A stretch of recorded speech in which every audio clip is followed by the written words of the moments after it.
Bismillahirrahmanirrahim. Assalamualaikum warahmatullahi wabarakatuh. Innal hamdalillah wassalatu wassalamu ala Rasulillah Sayyidina Muhammad ibni Abdillah wa ala alihi wa bihi wa mawala. Amma ba'du. Alhamdulillah, dengan izin Allah kita dapat bertemu dalam kultum Ramadan. Mudah-mudahan ini semua merupakan amal soleh sehingga kita bisa bertawasul dengan amal soleh tersebut. Berharap Allah jadikan hari yang akan datang dalam kehidupan kita lebih baik dibandingkan hari ini, insya Allah. Salawat serta salam marilah kita curahkan atas baginda Nabi besar Muhammad Sallallahu Alaihi Wasallam beserta keluarganya, kerabatnya, sahabatnya, hingga pengikutnya, hingga yaumil qiyamah. Izinkanlah dalam kesempatan ini saya akan menyampaikan sebuah kultum, yaitu tentang sabar atas ujian Allah Subhanahu wa Ta'ala. Ya, sabar adalah menahan diri dari keluh kesah atau ketidaksabaran.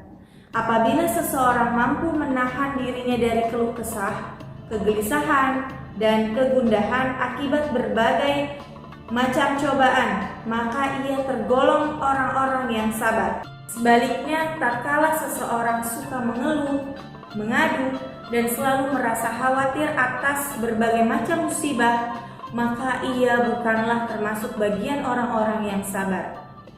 Jamaluddin Al-Qashimi menyatakan, barang siapa yang tetap tegak bertahan sehingga dapat menundukkan hawa nafsunya secara terus-menerus, orang tersebut termasuk golongan orang yang sabar.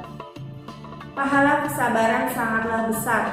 Dalam sebuah hadis qudsi telah dituturkan, apabila telah kubebankan kemalangan atau bencana kepada salah seorang hambaku pada badannya, hartanya, atau anaknya, kemudian ia menerimanya dengan sabar yang sempurna, aku merasa enggan menegakkan timbangan baginya pada kiamat atau membukakan buku catatan amalan baginya. Hadis riwayat Al-Dailami dari Anas radhiyallahu anhu. Dalam Quran surat Al-Baqarah yang artinya, sesungguhnya kami akan uji kalian dengan suatu cobaan berupa ketakutan, kelaparan, kekurangan harta, jiwa, dan buah-buahan. Berikanlah kabar gembira kepada orang-orang yang sabar, yaitu orang-orang yang ketika ditimpa musibah mereka berkata, sesungguhnya kami adalah milik Allah dan kepadanya pula kami akan kembali. Mereka adalah orang-orang yang mendapatkan karunia, kehormatan, rahmat dari Allah, dan merekalah orang yang memperoleh hidayah. Quran Surat Al-Baqarah ayat 155 sampai 157. Hadirin yang berbahagia, kesabaran merupakan perhiasan hati yang sangat agung dan mulia. Kesabaran akan menjadikan seseorang menjadi qanaah, mulia, dan dihormati oleh siapapun. Selain itu, kesabaran juga merupakan syarat-syarat yang harus dipenuhi oleh seseorang untuk mendapatkan sebuah kemenangan. Dalam sebuah ayat Al-Quran, Allah berfirman, hai orang-orang yang beriman, berlakulah sabar dan perkuat kesabaran di antara sesama kalian. Dan bersiagalah kalian serta bertakwalah kepada Allah supaya kalian memperoleh kemenangan. Quran Surat Al-Imran ayat 200. Kesabaran dalam berserah diri kepada Allah atas semua hal yang akan menimpanya, baik menang maupun kalah. Kesabaran dalam bekerja, yaitu dengan cara mengorganisasikan seluruh hal yang bisa menunjang keberhasilan pekerjaan. Ia mempersiapkan seluruh potensi dirinya untuk meraih rezeki yang halal dan berserah diri kepada Allah atas semua hasil yang diterimanya.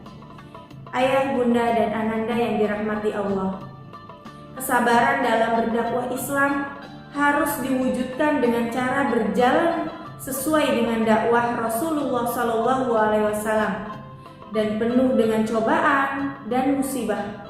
Selanjutnya, ia membuat rencana-rencana program yang terarah, realistis, dan jelas. Ia juga selalu mencari dan menciptakan cara-cara yang baru yang bisa mempermudah akses dakwahnya di tengah-tengah masyarakat. Hadirin yang dirahmati Allah, secara umum kesabaran dibagi menjadi dua. Kesabaran dalam menghadapi cobaan yang bersifat fisik, dan yang kedua, kesabaran dalam menghadapi cobaan yang bersifat non-fisik. Maksud dari kesabaran dalam menghadapi cobaan bersifat fisik adalah tabah dalam memikul tugas-tugas yang berat, tabah dalam menghadapi kemiskinan, dan menderita rasa sakit atau akibat penyakit atau siksaan. Selanjutnya, kesabaran dalam menghadapi cobaan yang bersifat non-fisik terbagi menjadi beberapa hal. Yang pertama, sabar dalam menahan hawa nafsu. Kesabaran semacam ini disebut ifah. Yang kedua, teguh dalam menghadapi musibah, kesulitan, dan bencana tanpa keluh kesah, mengumpat, tidak menunjukkan rasa kekesalan, dan sebagainya. Kesabaran semacam ini sering dianggap sebagai bentuk kesabaran secara umum. Yang ketiga, menahan diri dari kehidupan mewah di waktu dirinya kaya. Selanjutnya yang keempat, syaja'ah. Syaja'ah ini adalah keberanian. Lawan dari sifat syaja'ah adalah jubun, yaitu pengecut.